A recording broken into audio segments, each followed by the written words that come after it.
saludo cordial, querido hermano, después de este descanso de varias semanas en el cual hemos parado esta formación. Hoy retomamos lo que veníamos hablando sobre las virtudes, especialmente si recuerdas nos encontramos en la virtud de la caridad. Vamos hoy a tratar sobre un tema interesantísimo que es el acto principal propio de la caridad, que es el amor. Entendamos que la virtud de la caridad en realidad tiene varios actos propios. Pudiéramos decir que hay unos que son actos internos y otros que son actos externos. Como acto propio de la virtud de la caridad interno, encontramos única y exclusivamente al amor. Sin embargo, como acto secundario o actos secundarios a lo interno, encontramos el gozo, la paz y la misericordia. En cuanto a actos secundarios externos, encontramos la beneficencia, la limosna y la corrección fraterna.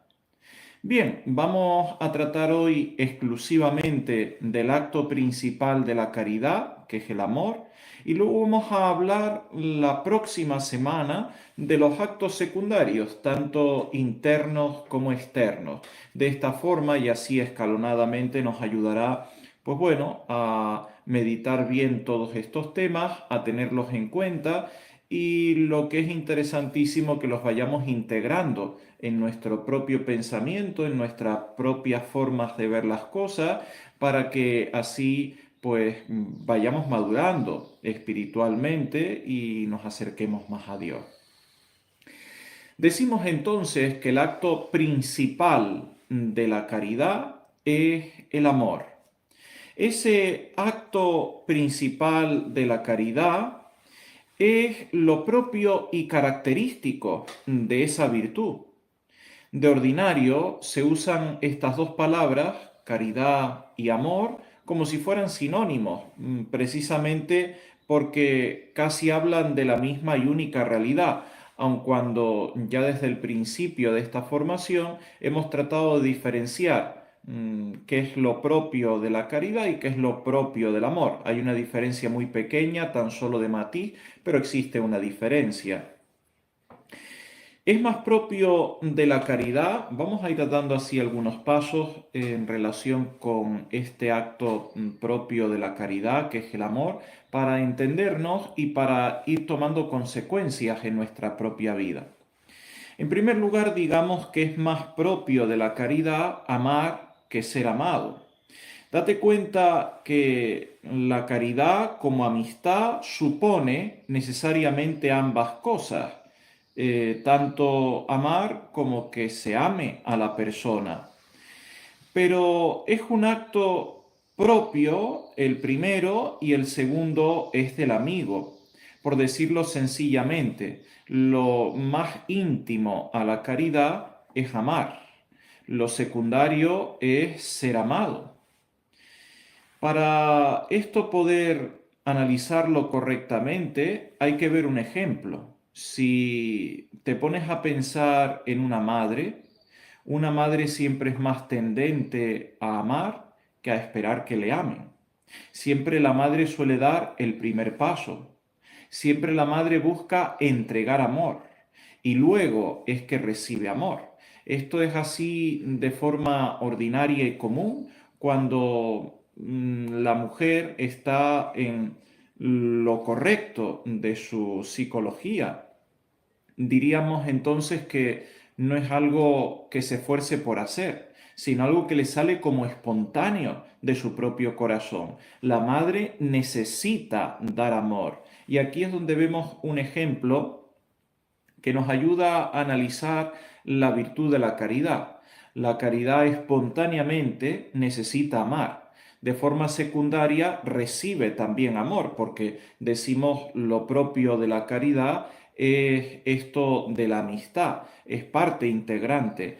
Y en cuanto que la amistad integra también la caridad, hay como este doble camino de ida y de vuelta, amar y ser amado, es lo lógico, pero siempre el primer paso es hacia el otro, no del otro hacia uno mismo. Lo primero y principal es amar, secundario es ser amado.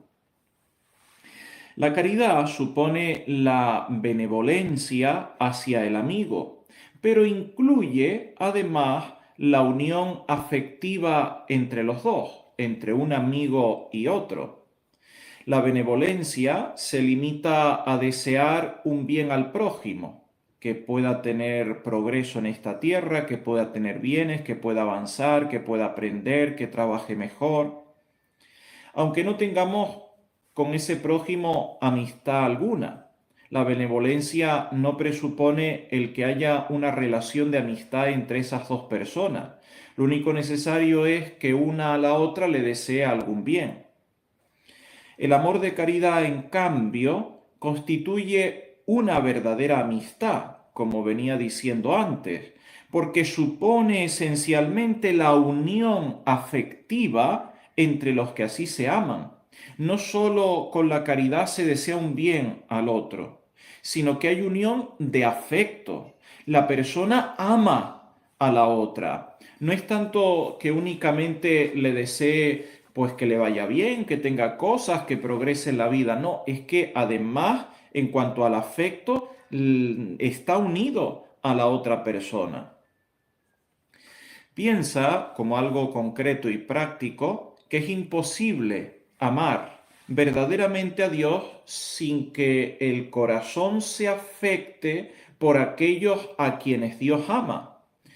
Vamos a decirlo todavía más claro, no se puede amar a Dios si uno no se siente dolido en el corazón porque hay personas a las cuales Dios también ama que no rezan, que no van a misa, que no cumplen con sus mandamientos, que no tienen comida, que no tienen conocimientos y están siendo engañados en lo social o en cualquier ámbito de su existencia. No es posible. Entonces es que ese amor a Dios es falso, porque si de verdad se ama a Dios, necesariamente la persona necesita de una forma espontánea amar también a aquellos a los cuales Dios ama, porque el corazón está afectado. Decíamos, no es simple benevolencia, desearle a Dios todo lo mejor y alabarlo y reverenciarlo, no, eso es una parte. Pero la caridad no es solo eso, no es benevolencia, es también amistad. Como hay un vínculo afectivo con Dios por la virtud de la caridad, uno necesita ayudar a otras personas, porque Dios ama también a esas otras personas. Y como a Dios le importan esas otras personas, uno necesariamente tiene que favorecer a esas otras personas, porque uno está en relación directa de afecto con Dios.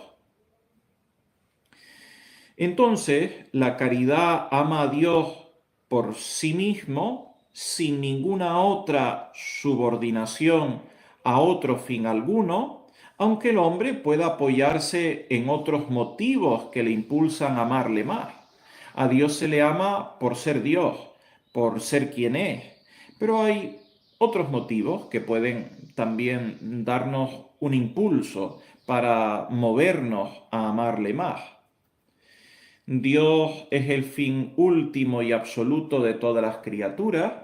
Este es otro motor que nos puede ayudar. Es fin último de todas las criaturas, último y absoluto. Nosotros no solo le amamos por ser Dios, que es lo principal, sino que también puede ayudar a amarnos el que vemos que Dios es lo que llena toda nuestra vida, lo que llena la vida de cualquier persona, lo que puede hacernos tener felicidad, lo que nos da realmente progreso, lo que nos hace llenarnos por completo en nuestro corazón en cualquiera de nuestras aspiraciones. En segundo lugar, nos ayuda también que Dios no es bueno por alguna bondad sobreañadida, sino por su propia e infinita bondad. No es como cualquier otra persona Dios, que vemos que, bueno, tiene actitudes para esto, tiene actitudes para aquello, le sale bien hacer esto, hacer lo otro. Entonces, las personas tienen como bondades añadidas a su ser que a nosotros nos cautivan y nos mueven a amarlas. Nos resulta atractiva la amistad con este o con aquella porque tiene todas esas capacidades. Dios no es que tenga capacidades o bondades, sino que Dios es la bondad en sí misma, la suma de todo lo bueno, el compendio de lo mejor y de lo más excelente está en Dios. Entonces, este es el segundo motor que de forma externa nos puede ayudar. No solo le amamos porque es Dios en sí mismo, sino porque en Él mismo está todo lo bueno. En tercer y último lugar, pudiéramos decir que como motor accesorio encontramos que Dios es causa de la bondad en todo el resto de seres creados. Si cualquier cosa buena nos atrae en toda persona, cuando nos damos cuenta que todas las cosas buenas que pueda haber en tus familiares, en tus vecinos, en tus compañeros de trabajo, en cualquier persona que veas y con la que te relaciones, por no hablar de todas las bondades y bellezas que hay en la creación, en el universo vegetal, animal o de cualquier índole, todo radica en Dios. Entonces esto es como un motor que también te ayuda, es verdad, no es lo principal. Decimos a Dios se le ama por ser quien es, por ser Dios y ya. Esta es la razón principal, pero nos ayuda mucho también considerar que todo lo bueno que se encuentra en cualquier lugar del mundo creado, en cualquier lugar, procede de Dios.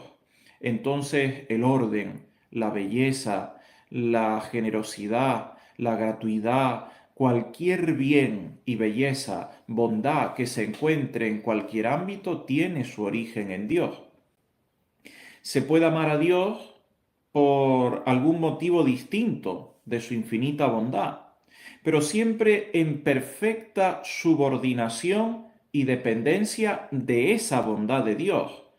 No podemos tanto amar a Dios por las cosas que Dios nos da, pero sí que debemos de amarle por ser quien es, por ser Él la bondad en esencia. Es el Dios mismo, vivo y verdadero.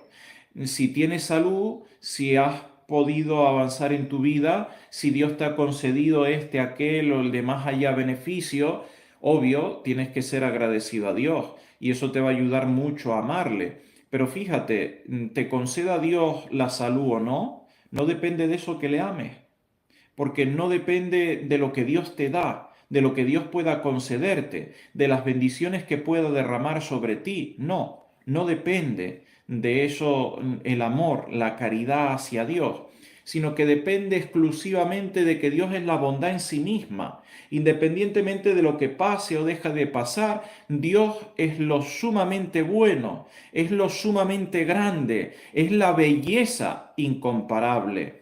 Por tanto, es infinitamente digno de ser amado. A Dios le podemos amar de una manera ya inmediata, aún en esta vida. Hay personas que creen que para poder darse este amor pleno e inmediato hacia Dios hay que esperar a la eternidad, a la muerte, y esto no es cierto. A Dios ya le podemos amar, dándonos cuenta de todo esto que decimos, ya le podemos amar inmediatamente en esta vida, en virtud de su acto propio, el amor. La voluntad sale de sí misma para descansar en el objeto que ama, tal y como es en sí mismo. Esto es lo propio del ejercicio del amor.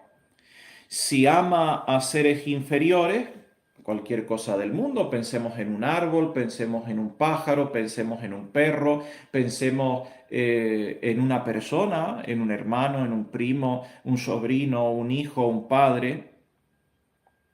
Si ama a los seres que son superiores, Dios, los ángeles, la persona que ama, sea hacia los seres inferiores o sea hacia los seres superiores, se engrandece elevándose, fíjate qué hermoso esto, elevándose al nivel de lo que está amando y descansando en esto inmediatamente. Es decir, que cada vez que uno ejerce ese acto de amor, uno se acerca a lo que ama y descansa en aquello que está amando.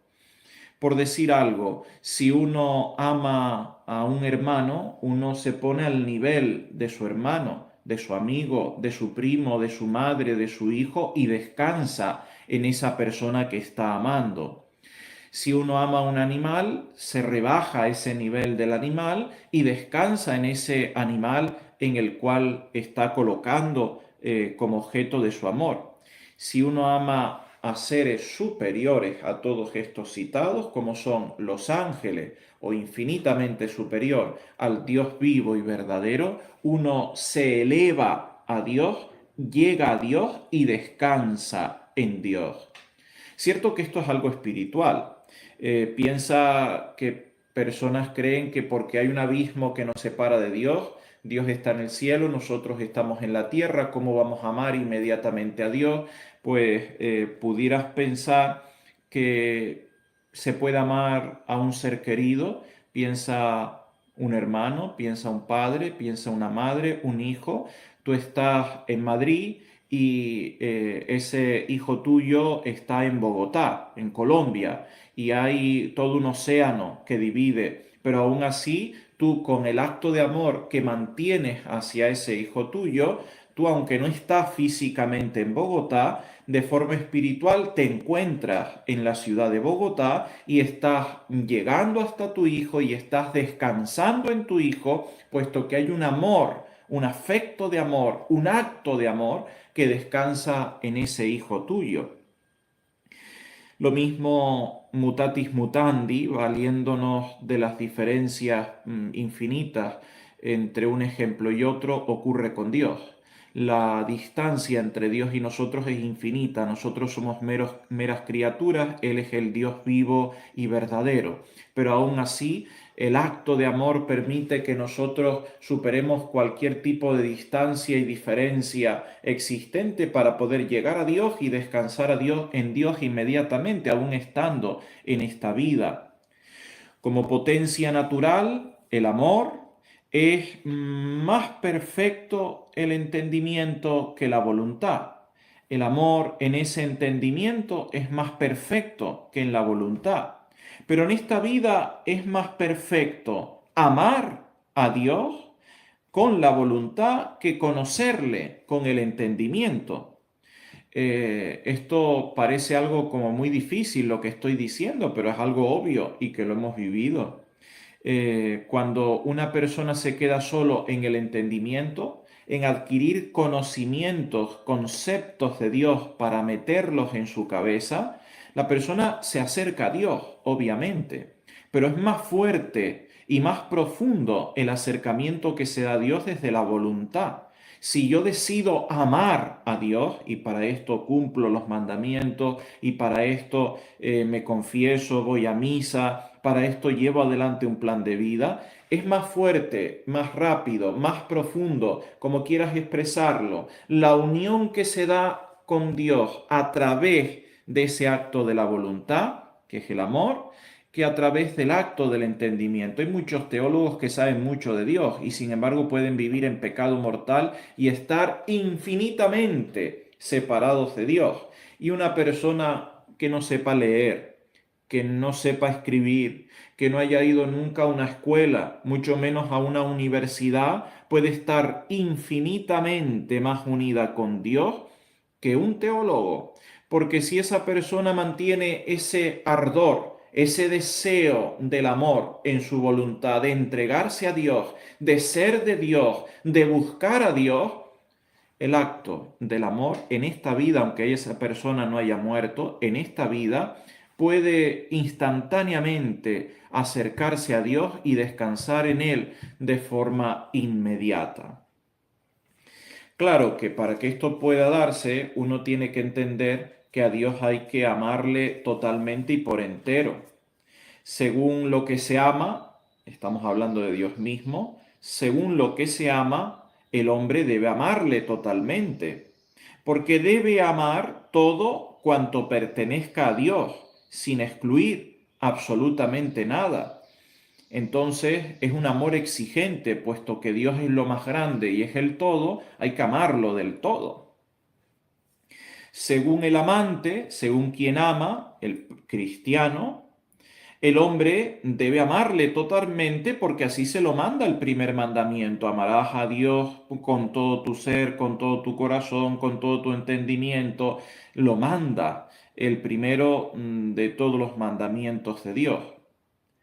Según la perfecta adecuación entre la cosa amada y el amante, Dios y el cristiano, es imposible, porque Dios es infinitamente bueno y ninguna criatura puede amarle infinitamente.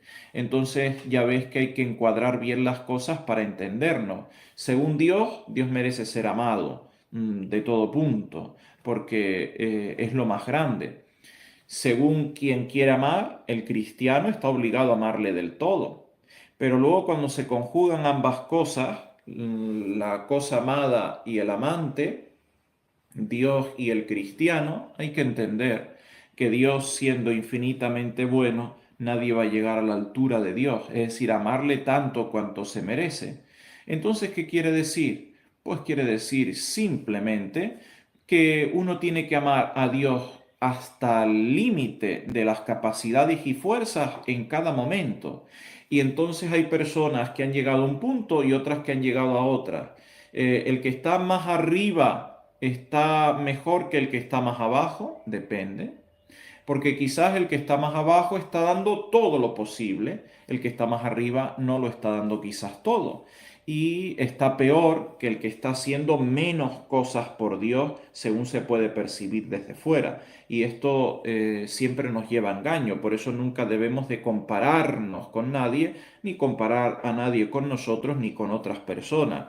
Nosotros tenemos obligación de amar a Dios totalmente y por entero en cada momento de nuestra vida, según nuestras propias capacidades en ese momento y al límite de todas nuestras fuerzas. Y esto es lo que nosotros siempre tenemos que verificar. Cuando hacemos examen de conciencia cada noche, cuando hacemos examen de conciencia especialmente para irnos a confesar, si en cada momento hemos amado a Dios del todo, totalmente.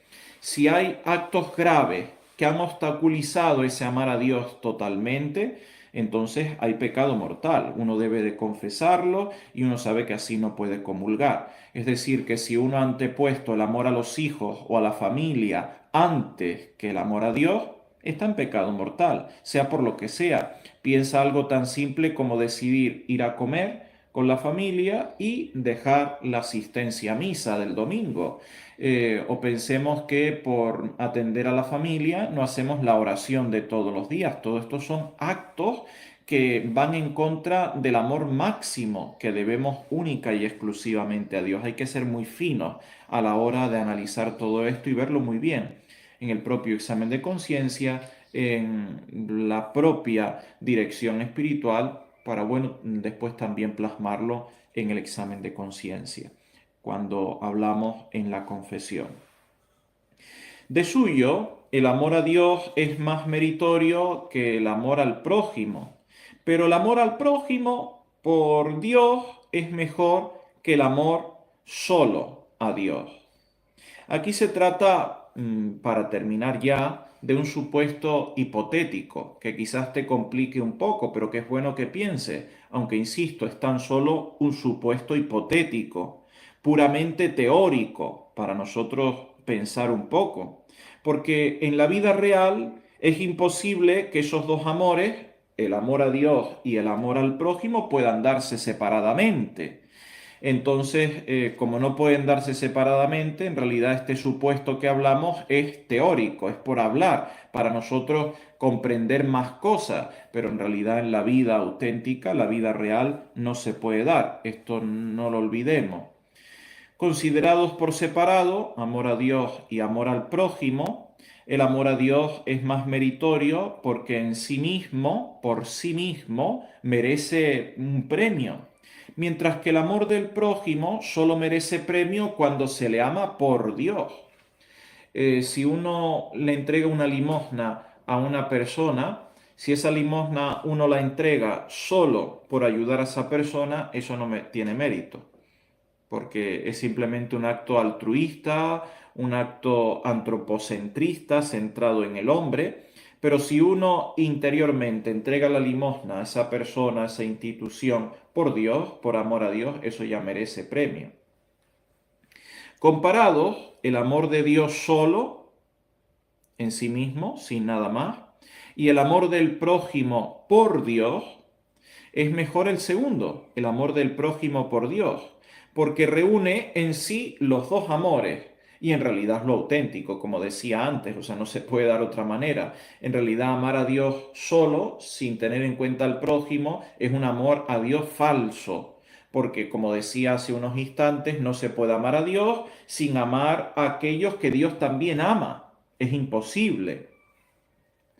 Es equivocado anteponer el amor y servicio directo del prójimo, atender a la familia, asistir a un vecino, acompañar a un amigo, al amor y servicio directo a Dios, es decir, al rato de oración, a los sacramentos, a vivir el plan de vida, no se puede anteponer, porque siempre que se antepone es pecado mortal. Entonces abandono mi familia. No, no abandona usted su familia, pero hay una cosa que se llama planificar. Y al planificar hay que colocarlo primero para Dios. Lo primero es tu oración de todos los días, tu penitencia, tu asistencia a misa, tu confesión semanal o mensual, como estés acostumbrado o acostumbrada a hacerla. Si no, esto no es vida católica auténtica. Porque debe asegurarse siempre, así lo manda el primer mandamiento, debe asegurarse siempre primero el amor y servicio directo a Dios, que es la causa y el fundamento del amor y servicio al prójimo, que además, como decía, es la única forma de que el amor al prójimo sea real y mejor. Querido hermano, aquí dejamos este nuevo encuentro nuestro, que como has ido viendo, está centrado en el acto principal de la virtud de la caridad, que es el amor. La próxima vez que nos veamos, la semana que viene, vamos a tratar sobre los actos secundarios de la virtud de la caridad, actos secundarios internos y externos. Pido a Dios por ti, a la misma vez que te transmito mi bendición sacerdotal. Benedictio Dei Omnipotenti, Patris et Filii et Spiritus Sancti, descenda super te et maneat semper. Amén.